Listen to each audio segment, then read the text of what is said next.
I selected Unlocking Animation series from the website on the first one, Master Shinran's animated movie, part 1. It's the unlocking animation, so it's bits and pieces of the movie with explanation. And the movie had some of this part here. Okay, the Dark Mind, Chapter 4, Part 2, You Were Born for a Reason. The dark mind, the source of suffering. The words of Shinran. What is the root of human suffering? As we have seen, Shinran's answer in teaching, practice, faith, enlightenment is plain and unequivocal. It is caused by one thing alone, the doubting mind. The only cause is doubt.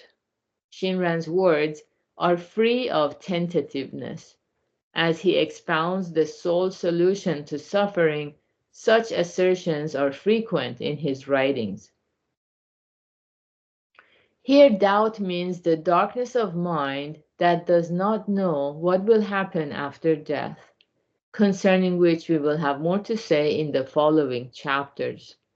Probably no one, on being told that the source of suffering is darkness of mind, will immediately see the light. People are much more likely to show bewilderment or dismiss the assertion with a careless shrug. Even those who do take a critical look at themselves are likely to feel that their troubles are rooted in worldly passions such as desire, anger, and envy. These passions are known in the teachings of Buddhism as bonno, a word written with characters for trouble and distress. Shinran's youthful struggle with worldly passions. Like the cherry blossom, the heart planning on tomorrow is ephemeral indeed. What sudden storm may not arise in the middle of the night? Shinran lost his father at age 4 and his mother at age 8. Startled to realize that he would be the next to die, he entered the Buddhist priesthood at the age of 9 and wrote this poem on that occasion. For the next 20 years, he lived on Mount Hiei in Kyoto, in a monastery central to Buddhism of that time, engaged in a pitched battle with his own worldly passions. The following account paints a vivid picture of his struggle.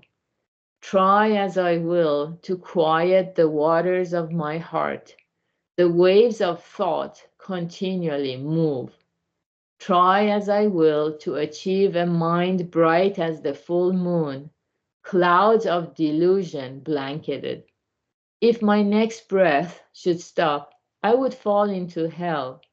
How can I indulge myself in trivial socializing and wear myself out with useless studies?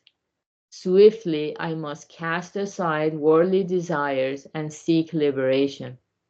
As he pursued ascetic training on the mountain at night, Shinran could see Lake Biwa in the distance, reflecting the full moon like a mirror.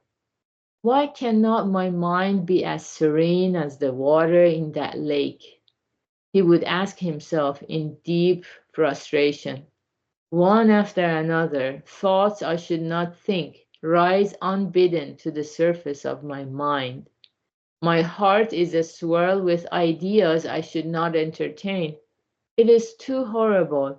Why am I a seething a cauldron of anger and desire? I must do something. Reduced to tears by the turmoil of his passion-filled mind, so different from the tranquil lake, Shinran raised his eyes to the sky above, where the full moon was shining brightly. Why can I not see the moon of enlightenment as clearly as I can see the moon in the sky? Foul clouds befog the sky of my mind. Must I go to my death with a mind so black? Aware that every breath he drew brought him closer to the world of eternal suffering after death, Shinran became distraught. He thought, With this great problem at hand, I have no time to waste. I must cast aside all earthly desires and quickly find a solution. There is not a second to spare. Somewhere I must find a great teacher, a priest of true virtue, to show me the way to salvation.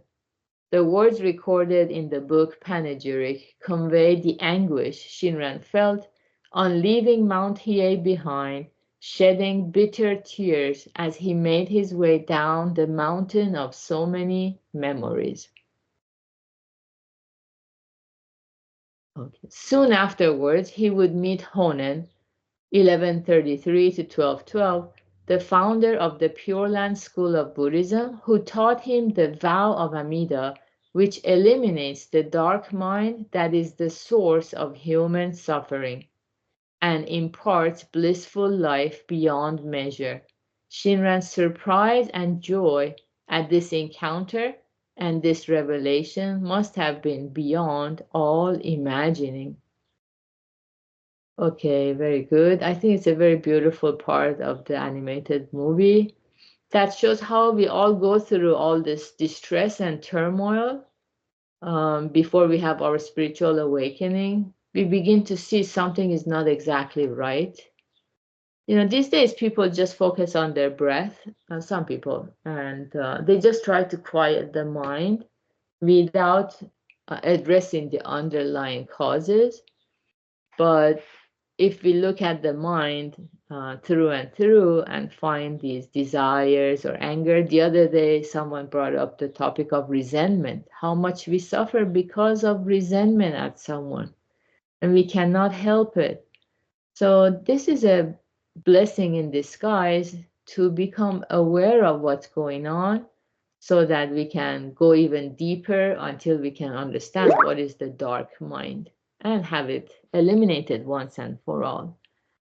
Yeah, and people who realize the cause of suffering, hell in Buddhism, yeah, it's suffering, is within ourselves. So they are already very fortunate people. So let's cherish our ties with the Buddha since the distant past and move forward steadily.